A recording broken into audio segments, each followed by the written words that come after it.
Hello, this is Eric Klein from wisdomheart.org. I want to talk with you about the challenge of the spiritual life, the challenge of the spiritual path. I think the major challenge of the spiritual life is mud. Mud. Yeah, mud. What do I mean by mud? Let me explain this by way of a story. Once upon a yogi time, there was a great Maharaj, this prince, whose most precious possession was a crest jewel that he always wore at the very center of his forehead, the center of his turban. It was the most precious possession. One day while the Maharaj was out exploring and engaging with the people of the land, and he was a Maharaj, remember, so he didn't go by himself, right? He went with his advisors, you know. He went with his generals. He had the troops who were riding elephants and camels. He had all of his retinue of musicians and dancers and beautiful men and women who just celebrated him. It was a super hot day in that part of India. He came to a lake and said, let's pause to refresh ourselves. He was the Maharaj, so he went first. He knelt down and he was about to scoop up some refreshing water from the lake. And as he bent over, the crest jewel dislodged. It fell. It disappeared below the surface of the lake. And the Maharaj leapt up, you know, completely shocked, and called to his advisors, get the crest jewel. So the advisors jumped into the lake and they started churning around. And the Maharaj was looking, noticed that that beautiful clear lake was becoming a little bit murky. So his anxiety began to increase, the panic began to increase. He called his generals, come and get it, help, let's find the jewel. The generals jumped into the lake and they're intensely moving their swords and spears around. And as the Maharaj watches, he sees that the lake is completely clouded now. And he just starts going, help them!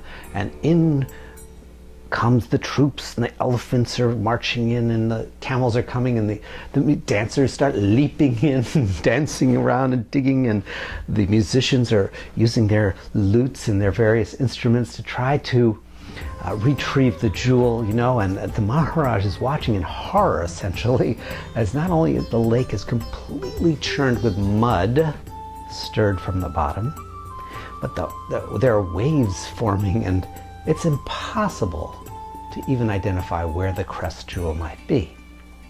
I don't know if you can relate to the Maharaj's predicament, but I know that for me and for this mind, many times during the week, if not during the day, the churning begins. The stirring of the mud begins. The clouding of the perceptions take place, and the waves of the mind begin to make it impossible virtually to reconnect with and retrieve that which is lost, that most precious state of consciousness, that sense of deep connection to purpose, the sense of clarity about what's next, the courage to move forward, and the compassion to engage with my life in a way that is open and non-defended. The crest jewel has many facets, but they all are pristine and clear. They all represent the wisdom heart capacity to live fully awakened and engaged in life. And when the lake is churning, when the mind is churning, when the emotions are muddying and stirring, it's really really hard to discern where the heck is that jewel anyway. I know it's somewhere in there, but how to get it back.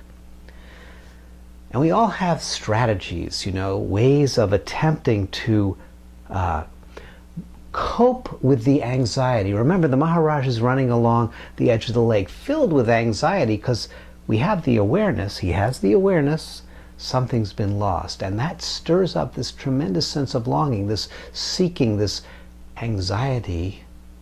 And then we have our coping mechanisms. For some, the advisors, you know, get the advisors in the mind, get the thinking process. I'll analyze this, I'll figure it out, I'll scheme, I can think my way through this and I can think my way back to the jewel.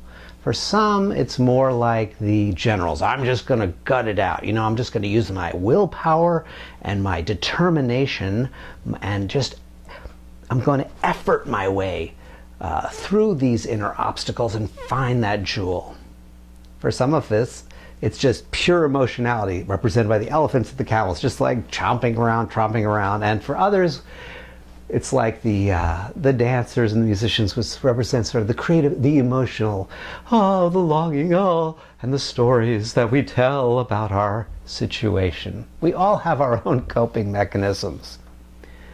And of course, if you ask the advisors, the generals, if you ask the musicians, even if you could talk to the elephants, they would all say that they are, in fact, focused on and committed to and even engaged in retrieving the jewel.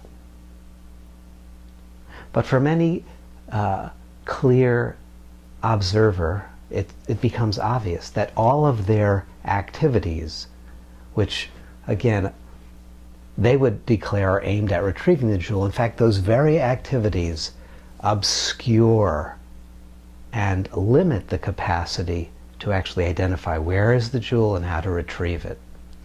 It's the same for all of our coping mechanisms, whether it has to do with being pleasing, getting angry, withdrawing, whether it has to do with overworking, overeating, over anythinging.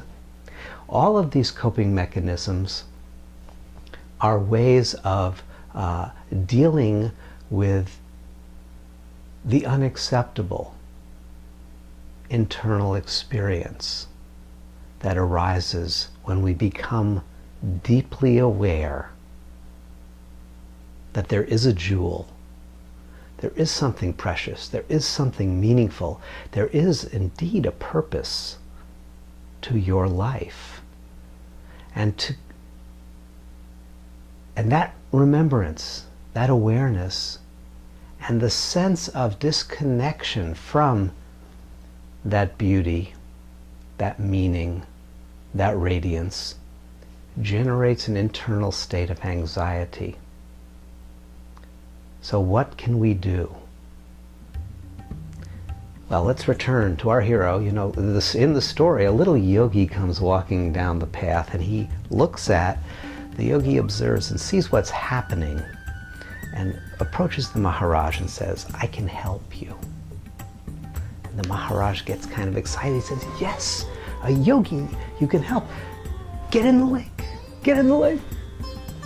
Now, this is something that happens very often. We encounter a teaching. We encounter a method.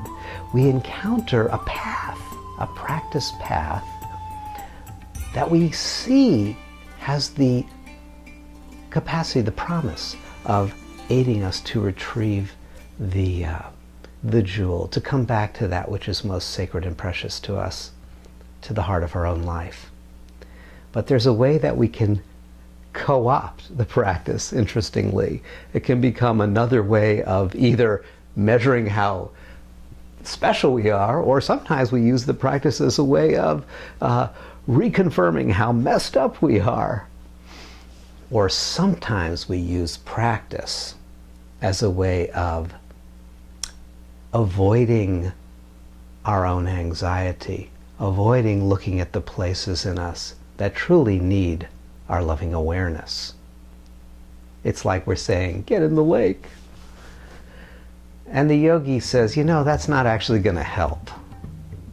But I have some ideas that would help. Okay, here's a practice. Take the elephants out of the lake.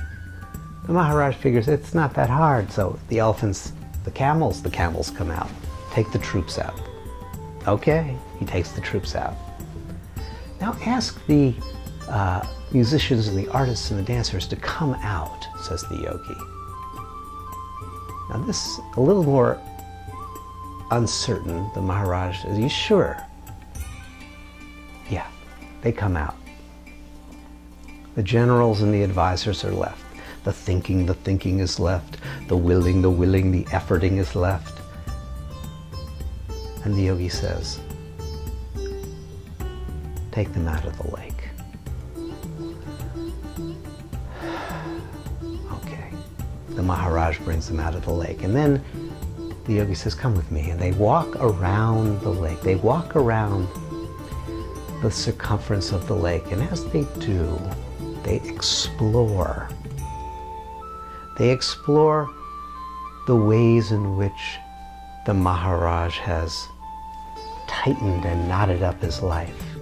They explore what it means to untie the knots in the body and mind. They heal the reactive emotions. They breathe. They meditate together as they walk mindfully and returning back to the place where they started. The yogi says, look. And the Maharaj looks, and as he looks, he sees,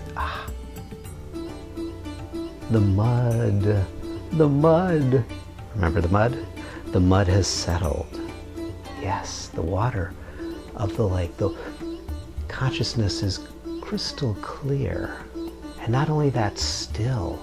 Yes, the surface of the lake is like a mirror that perfectly reflects the environment.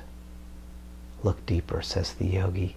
And the Maharaj looks, and he sees that with the mud settling, he can see deep into his own awareness, deep into consciousness itself, deep into the lake, and there's a little bump.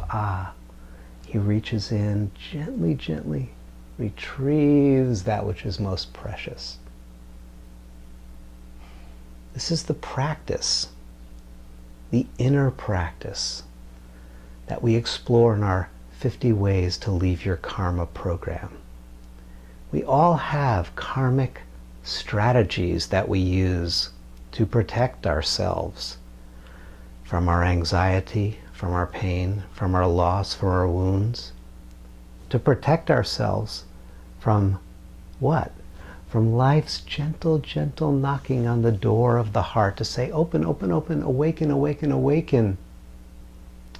But to the defended self, those invitations, those promptings, really the offering of the jewel feel like subtle threats. And so we cope, and we stay busy, we stir the mud, all the while more and more sensing something indeed is missing, and it is. The only way is to let the mud settle. In the program, we give you 7 practices. 7 practices for observing habitual patterns, untying the knots in body and mind, and allowing the mud to settle so that you can really commune and connect with that jewel, that sacred state of consciousness within you. But the path doesn't end with simply retrieving the jewel, because the Maharaj replaces it in its rightful position and then continues his journey deeper and deeper into the world. Yes, retrieving the jewel is essential, but then living your life from that state of clarity, courage, and compassion allows you to fulfill the purpose, really, that you came here into this particular life to live. We explore this in the 50 Ways to Leave Your Karma practice program. It is a practice program. 7 progressive modules, each with its own specific meditation, each with its own 7 chapters of content and reflections, each with their own video talk to guide you, to support you, to walk with you around the circumference of your lake so that you can indeed retrieve that jewel and make your journey ever more deeply, ever more joyously, ever more mindfully, and ever more awakenedly. Is that a word? Into the life you came to live.